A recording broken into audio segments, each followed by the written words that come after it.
श्री सद्गुरु महाराज की जय।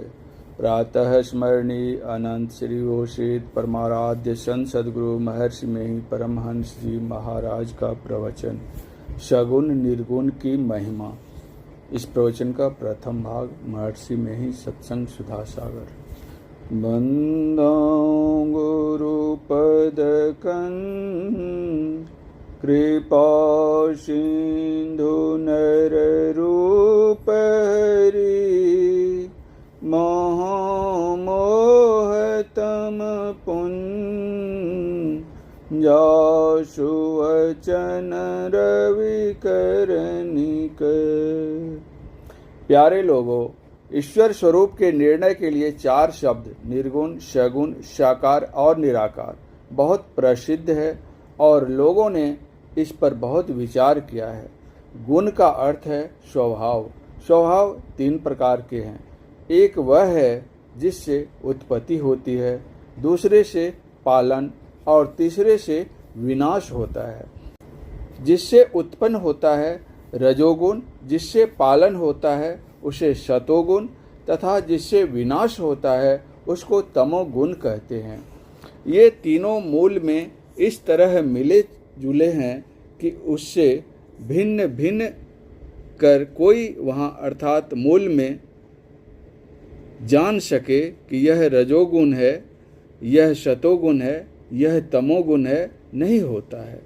इन्हीं तीनों गुणों के सम्मिश्रण रूप को साम्यावस्था धारणी जरात्मिका मूल प्रकृति कहते हैं। इसलिए प्रकृति से जो कुछ बना है उसमें तीनों गुणों को देखते हैं। कोई भी ऐसा पदार्थ नहीं है जिसमें ये तीन गुण नहीं हो। मूल में ये तीन नहीं होते तो उसके पसार में ये तीनों कैसे होते। यह प्रकृति ईश्वर की मौज से बनी है। कितने कहते हैं कि ईश्वर की तरह प्रकृति भी अनाद्या है। हम लोग ऐसा नहीं मानते। ईश्वर की बनाई हुई प्रकृति है ऐसा हम लोग मानते हैं। स्थान और समय प्रकृति होने पर बनते हैं, इसलिए समय और स्थान का पता नहीं हो सकता बिना प्रकृति के। जहाँ समय है वहाँ स्थान है और जहाँ स्थान है वहाँ समय है। देश और काल संग संग होते हैं। स्थान के बारे में बोध होता है कि अब या तब बना, किंतु समय का बोध नहीं होता।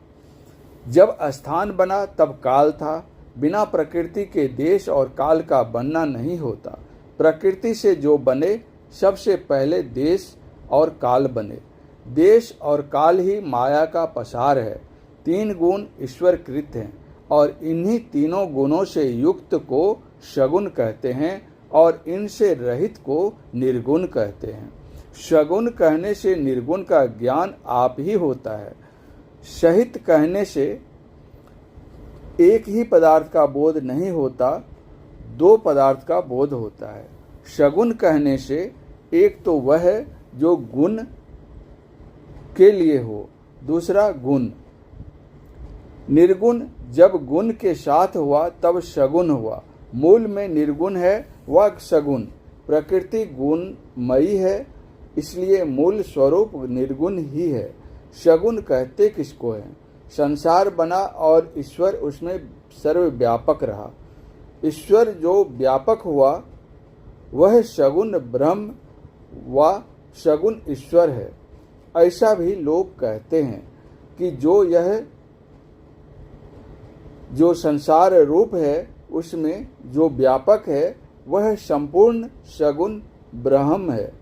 दूसरी बात यह है कि संसार के एक एक रूप व पदार्थ उसी ईश्वर से व्याप्त है, इसलिए वह एक एक भी सगुण ब्रह्म है। गोस्वामी तुलसीदास जी ने कहा, अचर चर रूप हरि सर्वगत सर्वदा वसत इति वासना धूप दीजिए। चर जो अपनी इच्छा से चले और जो अपनी इच्छा से नहीं चले वह अचर है। ये बिल्कुल सगुण है। जब सबको ईश्वर का रूप कहते हैं तो जो सबसे विशेष तेजवान हो वह विशेषावतार कहने योग्य है। इसलिए भक्तों ने विशेषावतार को भगवान कहा। जैसे शिव, राम, कृष्ण, भगवती आदि। उन सब रूपों में अर्थात उन गुणमय दृश्यों में ईश्वर व्यापक है और उन रूपों में विशेष प्रभाव या ईश्वरी शक्ति लोगों ने देखी तो उन्हें ईश्वर कहकर पूजते हैं। असल में बात यह है कि जो आँख से देखने में आया वह गुणमय है, उसमें जो निर्गुण ब्रह्म व्यापक हुआ तो वह सगुण कहलाया। एक बहुत विचित्र बात कही गई है, पूर्ण से पूर्ण निकलता है और पूर्ण ही बच जाता है। इसको समझाने के लिए कुछ लोगों ने कहा है, शून्य से शून्य निकालो तो शून्य ही बचता है। मेरे बोध में है कि यह हिसाब के रूप में ठीक है, लेकिन एक और बात है कि जिसको ईश्वर कहते हैं उसका कोई भी अंश, चाहे छोटे से छोटा अंश ही क्यों न हो, वह उतना ही शक्तिशाली है जितना पूर्ण ईश्वर। जैसे राम, कृष्ण आदि हैं, सब अंश रूप हैं, इनमें भी पूर्ण शक्ति है, इसमें कोई शक नहीं। वे इस संसार में आ गए, यद्यपि ज्ञान में कहा नहीं जा सकता कि वे आ गए, फिर भी लोगों ने देखा कि वे अवतार लिए। उनको सगुण ब्रह्म मानने में कोई हर्ज नहीं।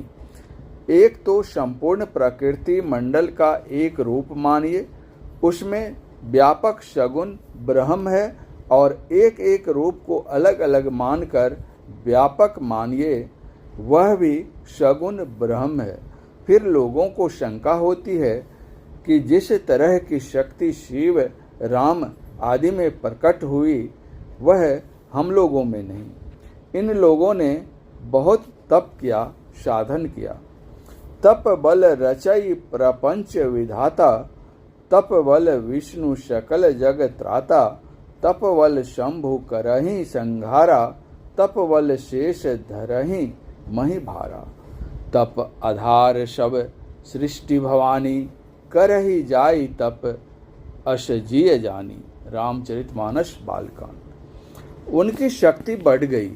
शिव जी ने बड़ी तपस्या की, पार्वती जी ने भी तपस्या की, इनकी शक्ति बढ़ी। शक्ति कैसे बढ़ती है? तंद्रा की हालत में कभी कभी ऐसा होता है कि शरीर कमजोर हो जाता है, पैर उठाना चाहते हैं तो उठता नहीं, जोर से कोशिश करते करते जग गए तो हाथ पैर हल्के हो जाते हैं। कमजोरी में यह बात होती है। कोई जगता है, अपने को पहचानता है, तब उसकी शक्ति बढ़ती है, भय दूर भागता है, तब वह ईश्वर का भजन करते करते अपने तय का प्रत्यक्ष ज्ञान होता है, फिर सब शक्तियाँ पूर्ण हो जाती हैं, तब वह ईश्वरत्व को धारण करता है या प्राप्त करता है और जानत तुम्हारी होई जाई को चरितार्थ करता है। हम अपने को बहुत न्यून समझते हैं, यहाँ भी एक दूसरे को श्रेष्ठ व कनिष्ठ मानते हैं, उम्र के ख्याल से नहीं, ज्ञान के कारण, विद्या के कारण, शरीर बल के कारण आदि। जो साधन द्वारा शारीरिक व मानसिक बल बढ़ा लिए हैं वे शारीरिक और मानसिक शक्ति पाए हैं। उसी तरह जिन्होंने आध्यात्मिक साधना की उन्होंने ईश्वरत्व की शक्ति पाई। जो साधना नहीं किए वे अपने को नहीं जानते और अपने को शक्तिहीन पाते हैं।